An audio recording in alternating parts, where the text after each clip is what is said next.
Welcome to the Mom Owned and Operated Podcast, the podcast about moms and for moms, where we have candid conversations about running a business, raising a family, and remembering ourselves. I'm your host, Rita Suzanne, a single mom of four, digital strategist, and provider of no-nonsense business strategies and tactics. Hi, this is Rita Suzanne, and today I have my guest, Heather Jones, with me. Heather, I'm so excited to chat with you all about you, your family, and your business. Please tell us all the things. Hey, I'm so happy to be here. First of all, thank you so much for inviting me on with you today. We've been chatting in the background a little bit, and I love the conversation, so I'm pumped to continue it. So yes, I am, start with the basics. I'm a wife. I am a mom of two. I have a 9-year-old boy and a 7-year-old girl. And oh gosh, there's 8 million things I could share right now. So it gets hard to kind of break it down. What's the most important stuff? I think that's probably the most important stuff. But I'm an animal mom on top of everything else. And I am a life coach. Nice. What kind of animals do you have? Oh gosh. Okay, ready? Uh-oh. Yeah. So I'm an odd one. We have 5 guinea pigs. We have a crawfish. We have 2 hermit crabs, and we have 3 different types of caterpillars. Oh my gosh, how cute. Yeah. I've never heard of anybody having a caterpillar for a pet. Yeah. I mean, I say pet, we're going to raise them. They'll turn into butterflies and moths, and we'll release them. So it's a temporary pet, but it's a cool thing we like to do, watch them change and all that good stuff. Yeah, I remember taking my little kids when they were younger to the library, and they had the caterpillars in there, and they, were changing every time we would come in. And I think that's a cool, lesson for them to learn. So, yeah, it's a really cool process for them to be able to watch. I honestly, I think I get more out of it than they do, but I keep telling myself they're learning. I'm teaching them something. Sure. It's all about the transformation. So tell us, what kind of life coach are you? Who do you serve? All that stuff. Yeah, so I officially certified as a life coach and a somatic coach. So somatic, dealing with the body, kind of bringing together the mind and body. Specifically, I work on confidence with women. And oftentimes moms, but not from a motherhood perspective, more along the lines of they have lost themselves somewhere along the lines, motherhood, marriage, something in life, right? And they've kind of lost who they are, what they love. And I help them to rediscover that and take the action steps to follow it, not just, oh yeah, that's cool, I'll do that someday. Like, no, we're doing that today. Yeah. So, yeah. I love that, because I feel like a lot of time, and I'm saying this all the time, that as moms, we lose ourselves, right? But as women, we also lose ourselves typically in our careers. When we become a wife or in a relationship as a partner, we lose a little bit of ourselves along the way. Do you find that to be true? And unless you are proactively making sure you're not losing yourself. Yeah. And that's the thing. I think that I found that personally to be true, which is what led me here. I think most life coaches will tell you the people they serve are the same people that they were 5 years ago or however many years ago. And that's definitely true for me. I was a self-starter, left the house at 18, went into the military, left the military, got my own job, always supported myself as a young adult. And then met my husband while I was in the military. I got out. I'm going to give you the really quick rundown. We got married. He stayed in. We had kids. And I was like, I'm not going to find a new career every 3 years. I want to stay home and raise our kids. That's the thing that makes sense. And in the process, I did lose so much of myself. I go out and I see people, but I don't engage in the hobbies that I loved. I don't have time for a lot of that stuff anymore. Over the years, those things started shifting and my loves and passions changed, but I didn't even know what they were anymore. You just get so wrapped up in being all the things to all the people. And then you look inward one day and you're like, who am I for me now? Mm-hmm. Yeah, you don't even know what you enjoy anymore. I remember being, people saying like, well, what are your hobbies? Like, I legit have none, because I spend all my time at home with my kids and or working on my business. So I've lost so much. I now have them. I'm just saying, like, I remember being in that place.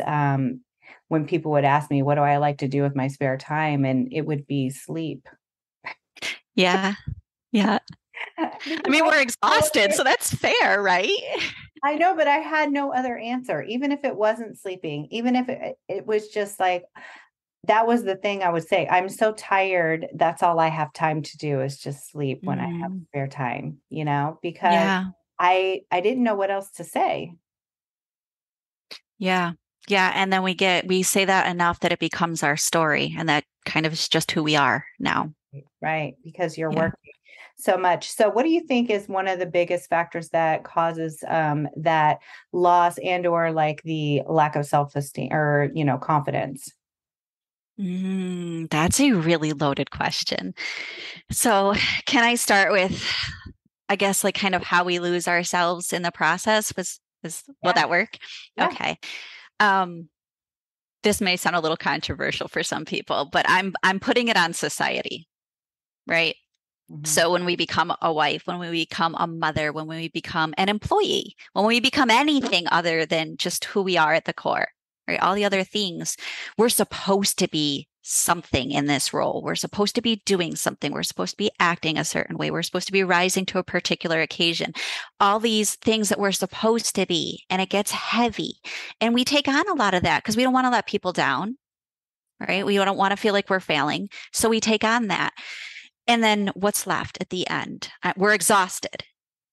We have Right. nothing left to give. So we don't have the time for ourselves. And that's the thing that takes the back seat because we're so busy pleasing everybody else, trying to make something of ourselves, trying to prove to everybody that we can do it. We can do it all. And to show up in our as our best self outwardly, but inwardly we've over that process, we've lost who we are and what we love. And we've not made time for it. And that's just a thing we've come to accept. Right. But as long as everyone else thinks that we're doing a good job, that's all that matters. Yeah, supposedly, Mhm. right? Because on the outside, we're all smiling, like, yeah, I've got it all together. You're looking at me like I'm holding it together. I love that. And then we go home and we cry because Mhm. it's not true for any of us. Right. But we feel so alone because all of us are smiling outside and we don't know we're all going through the same thing. Exactly. We have to put on the brave face of, success, I guess. Yeah, yeah, Hmm. absolutely. So let's break that. Yes. Yeah. Yeah. So I guess that would kind of lead me into talking about maybe how we can shift that. Is that Yeah. a good place to go? Mhm. Okay. So there's a lot of things that I do in the process with clients, with my own clients. But the very first thing that I would tell people is just becoming aware. Like you don't have to do anything at the beginning. You don't have to take any steps. You just have to start becoming aware. Mhm.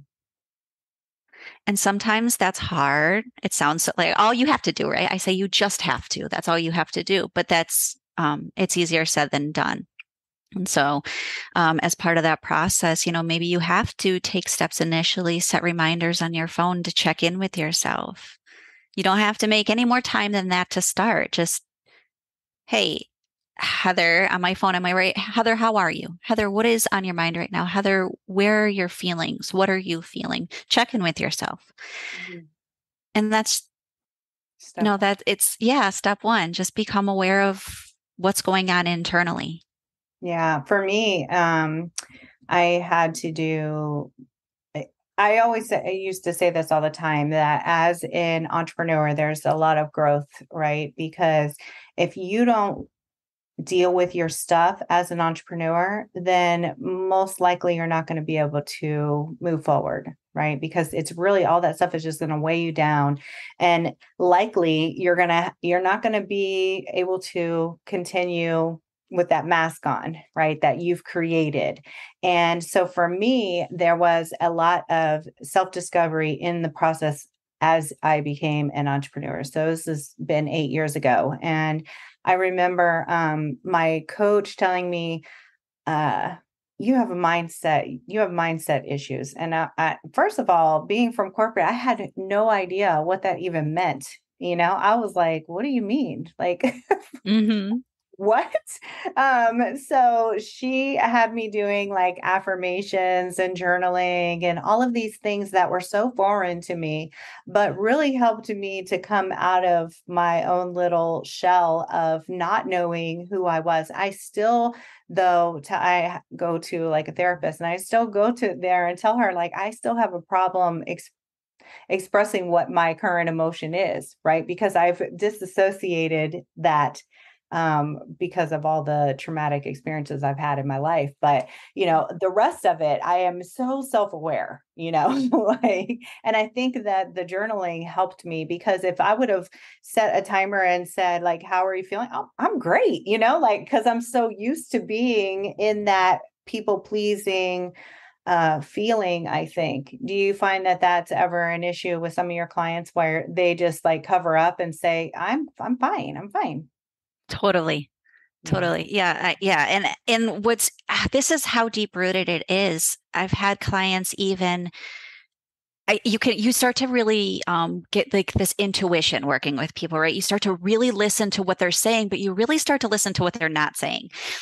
And I've even had clients give answers that I knew. I got to know them and I could tell they thought that was what I wanted to hear. And they got into that. And it's not their fault, right? It's a habit that needs to be broken. But they got so into that habit that even within the safe space that they were in, knowing they could be everything that they were without judgment in that space with me, the habit broke through and they're still doing the people pleasing thing.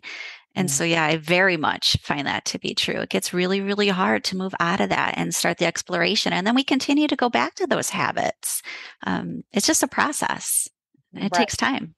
Because I know that a lot of times when I'll do like the introductions for the podcast, I'll say, like, I want us to be very candid and very honest and very real. And everybody's like, yeah, yeah. But as soon as you press record, that fear of judgment or not Mhm. being like presenting yourself as a success and turns on. And then that ability to be candid, like, kind of switches off, I think, Totally. you know? Yeah, absolutely. Like, I relate to that.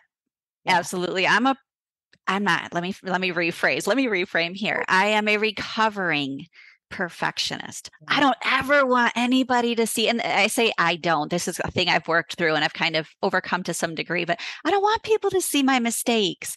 Yeah. I want people to see the polished version, right? Yeah. It's scary oh my Because gosh, they're how going can to they judge me. What do trust they me? think of Right, me? right. Yes. I'm not 100% successful. So how can they trust me to do this? Because I'm still not cured of whatever the thing is, right? Yeah. Yeah, Still absolutely. progress, right? Hmm. But that doesn't mean that you can't teach people and I find that especially when I was doing design, I would say, why would anybody listen to me about this? I feel like such a hypocrite, right? Mm. Because I'm not practicing what I preach. Like, I know that you should be marketing yourself all the time. I tell them to do that, but I don't do it myself. So how could I tell them to do that? Yeah. Yeah. Yeah. A little bit of the imposter syndrome sneaking in. Sure, for sure. And Yeah. that was when I was doing the design. And I think that there's so much like introversion, like when you are a service provider, because you're just so like caught up in the work, I guess. I Mhm. don't know. But it's really hard to practice what you preach when you're so busy pleasing other people. Yeah. Mm. Yeah. When you're trying to teach lessons as well, you want to set the example. And so Right. you're doing your best to show up as your best. You don't want them to see the mess because you think that doesn't teach them anything. And the thing that I've found about that is when you're human, when you're making the mistakes, that is when people tend to connect with you the most. They can relate to you. Oh, they screw up just like me. Okay. And now you're suddenly so much more relatable. Right. And that's why I said, I um feel like I was good at design, but it's not, I just don't love it. And I never loved it.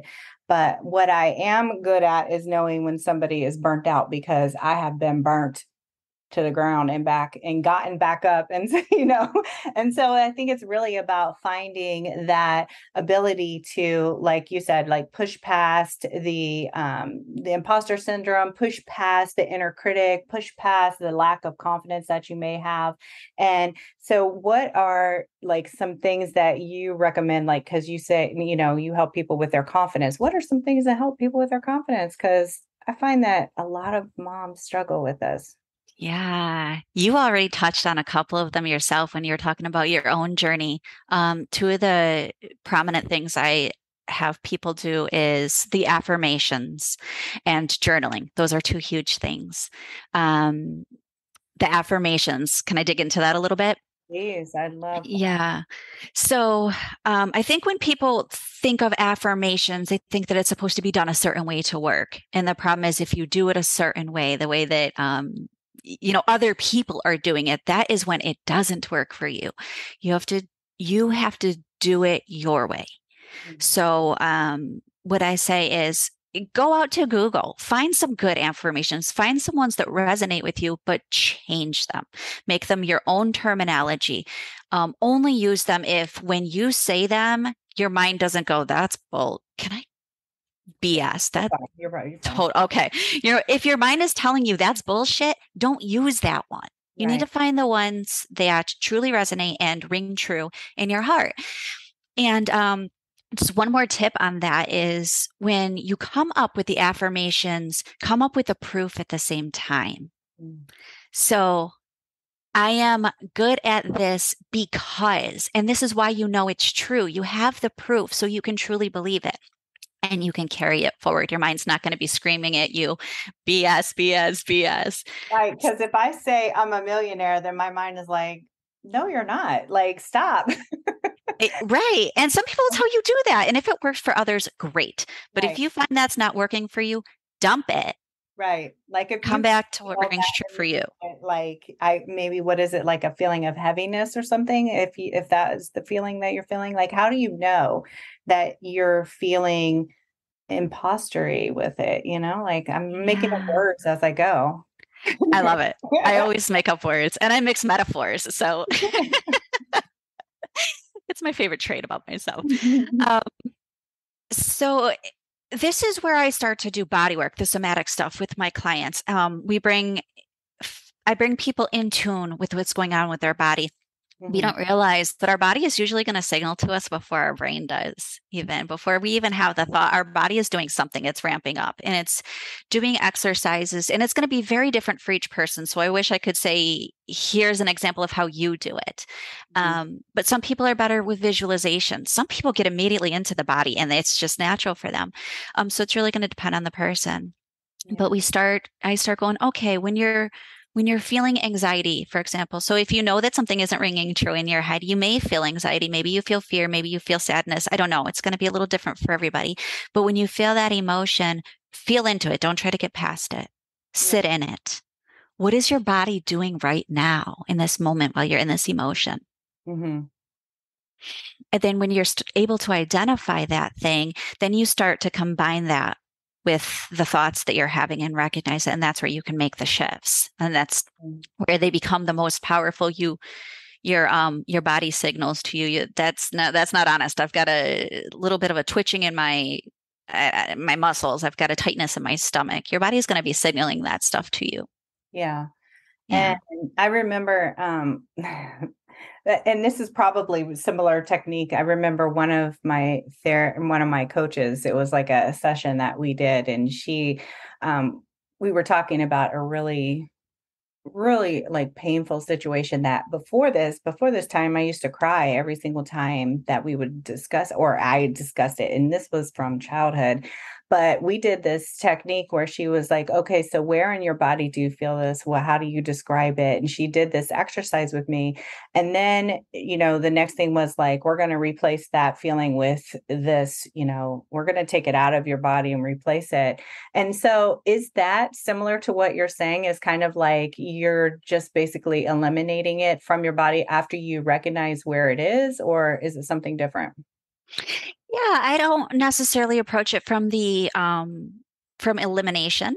It's Hmm. more along the lines of making it work for you. So recognizing that it's coming up and then giving yourself a tool to work through it. So for example, and this can be for anything. It doesn't have to just be, when you're doing the affirmations, for anything, any moment that a uncomfortable feeling comes up. Mm. A lot of people say negative. I try to stay away from negatives and positives. That's just a title we assign them. But when the uncomfortable feelings come up, what is your body doing? So Mm. maybe I'm anxious and I've got butterflies on my stomach, but the really uncomfortable kind, not the excited kind. Okay. So usually the eyes are closed, we're deep breathing. You're really truly in the moment and present in your own thoughts, in your own body. You're not worried about what's going on around you in these, during an exercise like this. And so maybe you've got that kind of uncomfortable fluttering in the belly. And so I might ask, okay, what does your belly want you to do for it at this time? And so it sounds a little woo woo, but my experience is that most people are able to feel into that. And so it may be it just wants deep breaths right now. It wants deep belly breaths. Maybe it wants you to put your hand there and show it a little love. For different people, it's going to be different things. So, but those are just some examples. Yeah, I love that because with her, I always consider myself to be like a little bit more logical. So even saying that technique, I mean, that technique has worked for me 8 years plus now. And that was something I didn't know how to get rid of, right? But it worked for me. And I'm not very woo-woo, but there's certain things I embrace, but Yeah. I'm just saying there's other stuff that I'm like, oh, I'm not there yet. Yeah. You know, but let's talk a little bit. I guess my point is that we all have to do whatever works for us, right? And so Totally. figuring out what is best for you. And sometimes we need assistance to make that happen because there's been times where I've tried to do things on my own and it's just it's not getting myself there, right? Yeah. Yeah, absolutely. I think sometimes it's just a matter of hearing the question, and it might be the same questions you're asking yourself, but hearing somebody else's voice, maybe there's a little bit of a different tone. Maybe they use a word that's synonymous, but it just hits differently, right? Mm. And so sometimes just having somebody ask questions that you haven't considered or that just sound a little bit different, it's going to trigger something that you couldn't even imagine was in there until it comes out. Yeah. And that's where people get those ahas like, holy shit, I didn't know that was there. How did you do that? I didn't. You did. I just asked the question and your mind did the thing. Right. And you led me there and you didn't even realize it. Yeah. I used to feel that when I would do branding exercises with my clients and, they would try to do it on their own, but then, when we would do it together. So let's talk a little bit about inner critic, because I find that as I'm transitioning away from design and into this new thing that I'm doing with, helping moms with burnout, there's some critic in there. The inner critic is just really kind of tearing me up sometimes. Yeah, that inner critic is killer, right? Hmm. Yeah. So I like to do I have a few fun things I like to do with clients. The initial part is it's all very much the same. It's the awareness. It all comes back to awareness. When is the critic coming up the most for you? What is it saying? So this is we kind of just briefly touched on journaling a little bit, but this is where I might integrate some journaling, write it all down. Hmm. Get familiar with what it's saying. And then we dig into why. Why Hmm. is it saying that inner critic comes up when we're fearful of something? Right.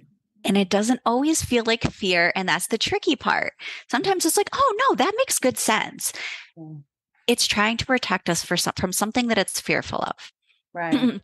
And so it's about asking the questions. What is really under there? What's that fear? What are you trying to protect me from? And then once you know that, okay, now I can come up with something that feels a little bit more powerful and less like I'm, beating my own head against the wall to get through it. So it's about embracing what the inner critic is trying to tell you, Right. but then turning into something, reframing it and turning it into something that feels better. Doesn't feel like it's putting you down and calling you names. Right. So you should listen to your inner critic, but then analyze it and kind of work with what it's saying so that you can move past it. Is that what you're saying? Yeah, absolutely. Absolutely. If you ignore the inner critic, it's just going to keep getting louder with you and potentially a lot meaner. Right. Listen to it. Listen to it. Just don't buy into it. Right. Don't right? believe everything. And I think that's where the affirmations come in place, right? Because it counteracts the maybe the negative self-talk that you might be hearing, Yeah. correct? Yeah, it's all a process. It's all about learning to talk to it, setting up all of the habits that we can to succeed in kinder speak to ourselves and thoughts about ourselves. So, shifting the just shifting all of the ugliness that we would never allow somebody else to say to us, that we probably would never say to another person, but we say it to ourselves, the person who we're supposed to show up for the most, we beat down the most. So it's shifting that habit and getting in the habit of saying things that will get you to where you want to go, not beat you down further. So one of the things that I used to do all the time, and I'm wondering what your thoughts are on this, is um, I had a million brilliant ideas, right? A million. And this is when I was doing web design. And so then I would be like, okay, this is what I'm going to do. I'm going to start doing this. But then I would, after in the midst of the process, I would stop and not do it anymore. Do you think that that's inner critic were or is like fear of something like do you know what I mean when I say that I would start these things and I just would stop them because they wouldn't be good enough? Okay. I was initially, I was like, oh, I'd have to ask you so many questions to be able to, I should say, give Yeah, a perspective. Yeah, I don't give advice as a coach, but to get a better perspective. But when you said it's not good enough, I heard my own perfectionist voice in that right, comment. And I'm like, oh, there's to me, and if we were in a coaching session, I wouldn't tell you, oh, you have perfectionists showing up. I'd ask you questions to right. get, for you to find the answer. But when I hear stuff like that, I'm like, oh, I relate to that. Yeah, that's the perfectionist going, you're not done. You got more work to do. It can be better. Right. You can't Or put that out. That's not good enough. and I would always say like perfectionism is just like a sign of procrastination, right? And why are you procrastinating? Fear of what? Yeah. Fear of failure, fear of success, which sounds odd, but it's totally a thing. Fear of being seen, fear of being judged, fear of whatever, not being good enough. Fear. It all comes down to fear. Yeah, Yeah. and I think that that's where because I've never like verbalized in my head these things, and but as we talk about inner critic, I feel like that's what it is. It's like almost a sign of the inner critic, right? Because I am starting these things and they're such great ideas and they're so amazing, but then by not finishing them, I think it's like unspoken inner critic, Hmm. right? Because would you think that that's the same thing with a little bit of perfectionism tied into that? Yeah, so perfectionism, it definitely sounds like it's playing its part there. And even if it's not verbal in your head, it might just be so much of a habit that Right. it's kind of just your natural go-to. Yeah. I know Yeah. I know so many other people that do the same thing. And I think that they're experiencing burnout because it's like a way of escaping their current situation. I have this fabulous idea. I'm going to do this. This is my escape plan, right? But then it becomes too much work and then they don't do anything. And they stay in that same pattern, in that stuck pattern, in that pattern of burnout. And when I say burnout, I mean I worked for 8 years straight without a break. I worked every single day. I did Mm, not take a vacation. I worked on the weekends. I worked on the weekdays. I was addicted to try and make sure that this would work. I needed to make this work. Right. And yeah. I'm telling myself I'm doing this for my kids, but yet my kids, I'm not even present for my kids. So, Yeah. so many nuggets in here of my own journey. And I love it. And I so appreciate you sharing it because again, it comes down to anybody who's listening going, oh, she's real. She gets it. She lived the life. She's been there. Like I vibe with her. I understand that. So yeah, that's burnout. You you don't build in self-care. At some point, it's inevitable. You are not, I don't care how good you think you are. I don't care how good people are telling you you are. At some point, you are going to burn the fuck out and you're going to crash. Yeah. And that's going to be a really, really, really hard place to be.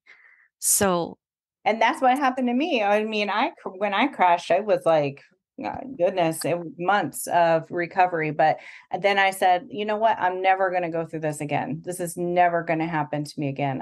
I'll burn this whole sucker down before this will happen to me again. And so Yeah.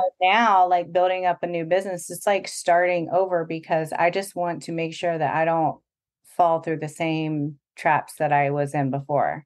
And Yeah. so I have boundaries and I have self-care. And that's the reason why I started this podcast, is so that I could talk to other moms and hear, like, because before I started this, I was in really good shape. I was going to the gym all the time. I was like, and I just knew when I started my business, well, I was going to be in the best shape of my life. My life. I was going to be making great food choices. I was going to, before that, I was working out like a couple times a day. I was like, Hmm. and I thought it was going to get even better once I start my own business, because I'm going to have so much freedom. But that's not the business that I created. I did not create that business. And so when I started this podcast, it was to talk to other moms and figure out, like, how are you guys able to run a business and raise kids and take care of yourself, right? Because the self-care is so important. And I think that when we talk about things that get left out, it's often the self-care. Like, we make sure we show up as a mom, we show up in our business or our jobs, but when it comes to ourselves, no, not so much. Right. So when we show up as a mom and we show up as a wife and we show up as a great employee and we show up as all the other things, right? The daughter, the sister, the whatever, the best friend, um, we're being selfless. But when Hmm. we show up for ourselves, what's the perception, even if it's just our own internal perception? Oh, Yeah, that's selfish. yeah. Other people need things from me. Why do I have a right to stop and take care of me? That's Hmm. selfish. So let's put a plug in that right now. That is not selfish. You Right. cannot care for others when you are burnt out. You cannot care for others when you are burnt out. You have to have self care if you want to care for others long term. Yes, I agree. I think then, and that's why I love to talk about self-care so much. And it's, it can be going to get your nails done or getting get your hair done or whatever that makes you feel good. But I like to do something every single day for myself. Now, I cannot go and get my hair done and my nails done every single day. That would be fabulous. Right. But, there's other things that I like to do. And, it goes back to like the journaling, the affirmations, going for a walk or something like that. So what are some things that you do and or recommend for self-care? Yeah. Um, I'll start with what I do for myself. I get up an hour before my family most days. So weekends, different. So like I sleep in, I lounge, whatever. Um, During the week when my kids are going to school, and then during the summer when I know I have work I have to get done before, the house gets rolling, I Mhm. get up an hour before everybody else. I do journaling. I do actually do two different types of journaling. So I do the gratitude journaling just to remind myself, of what I have to be grateful for. Yeah. And then I do journaling of anything else that's on my mind. It might be about a dream that I had that I want to kind of dissect. It might be about a feeling that's coming up for me. It might just be to just write, just to see what comes out with Mhm. no aim. And I do meditation during that time. So if nothing else during the day, I've gotten that hour that was just for me when it was quiet and there was nobody else, interrupting and giving me their stuff Mhm. put on top of my plate. So another thing that I do after I drop my kids off from school is I work out like Mhm. 5 days a week. And sometimes I work out. That's just a walk around the neighborhood, but Yeah. it's a workout. It counts. And I say that to say that if that's the thing that you do, celebrate it. Don't go, oh, I only walked for 20 minutes. Go, I freaking walked for 20 minutes today, and celebrate it. Exactly. Um, yeah, that's a win. That's a thing you get to check off as a win for yourself. So exercise is a big part of my mental and physical health. And when my kids are getting completely out of control, they're old enough now that I can walk away. The Mhm. house is probably not going to burn down. So I go out on my back deck and I mean, they follow me, but I might have like 10 seconds of peace. It's separating myself is the point, though. And it's change of environment, right? You're going out Yeah. to a different environment. Can we Yeah. backtrack a little bit on journaling because there's so many times that I've recommended to people that they journal, and the biggest thing that people say to me is, I don't know what to write about. Do you Mm. have any suggestions on helping people like start their journaling process? Like, what would you have them start with? Yeah. So I have two answers for that. One is you could just free flow. Honestly, you could literally just write, I woke up this morning at 5 a.m. It felt amazing, or it felt like shit, whatever it felt like for you. You can literally just write the facts. And if anything else comes up during that time, write it down. You don't have to have an aim. It's just getting into the practice and the kind of getting the feel for it. The other thing is that there is a number of fabulous prompted journals out there. So you don't have to come up with anything. The questions are, or the ideas and thoughts that you can vibe off of are already written out for you. So you can go snag one of those if that, kind of resonates. I feel like a lot of times it's like, well, I don't know. That sounds kind of like too woo woo for me, the prompted journals and things of that nature. I just chalk that up to maybe you're just not ready to tackle, whatever's bothering you. Perhaps. Yeah, perhaps. Doing the emotional stuff is hard. Nobody wants to feel crummy. Nobody wants to cry. And a lot of times when that's what we're digging into, that's what happens. Right. Yeah, that stuff is hard. Super hard. Okay, now let's hit back to what things you recommend for self-care. Yeah. So, um, self-care, there are four areas of self-care, right? So it's like you said, it's not just going to get the pedicure, get your hair done, or any of that stuff. There's the personal care, the physical stuff, right? Then there's the mental self-care, there's emotional self-care, and then there's spiritual. And so by spiritual, I don't necessarily mean religion, just connecting to your higher power, whatever that might be. It might be God, it might be nature. Mm-hmm. But something that's bigger than you that can look like, time just being quiet. It can be part of your journaling process. It can be meditation. It can be sitting outside and digging your toes into the grass, or if you're lucky enough to be on the beach, the sand, because that's my dream. Mm-hmm. So making sure that all four forms of your self-care are incorporated somehow, some of them daily, some of them weekly, and some points you may need more physical than spiritual or vice versa, but always making sure that each of those things is attended to. So there's some people hate the phrase, the word balance. I like balance, but maybe cohesion works better for others. Either way, making sure that there's a flow. Yeah, I think the reason why people don't like the word balance is because they're thinking of it as like the scales, right? And Hmm. so, um, Equal, right? my new program is business with balance. And so obviously I like it, but the Yeah. way that I'm looking at it is more of like a pie chart. And so that doesn't mean that it has to be equal. It means that I have made space in my day or in my Mm. business or in my life for these things, and they don't have to be equal. There's just space in there for them. Yeah, I love that. I love that. And um enough space that that thing gets its due time, and that's it. It doesn't have to be more or less. So yeah, that's exactly how I view balance. I love that. Thank you. You're welcome. Okay, so where can everyone find you if they are looking for someone to help them with all this stuff? Yeah, so I'm all over the place on many social media platforms, but probably the place that's the easiest is just heatherjonescoaching.com. Perfect. And then you're on all the social media platforms. Yeah, not Twitter, but yep, LinkedIn, Facebook, Instagram. I know I'm forgetting one, but yeah, all those primary ones. Facebook. Um, You said Facebook, right? Facebook, Heather Jones Coaching. Instagram, it's Heather underscore Jones underscore coaching. Mhm. Yeah. Somebody had your name. Uh, all right. Well, thank you so much, Heather. It's been such a pleasure chatting with you. Thank you for having me on. It's been awesome chatting with you today as well. And there you have it. I want to encourage you to remember that being a mom who runs her own business is not easy. We all struggle, but just keep moving forward and don't forget to make time for yourself. As moms, we are usually the first thing to go to the bottom of the list. If your business is overwhelming you and you need real solutions, not just some sugar-coated suggestions, apply to work with me at ritasuzanne.com/apply.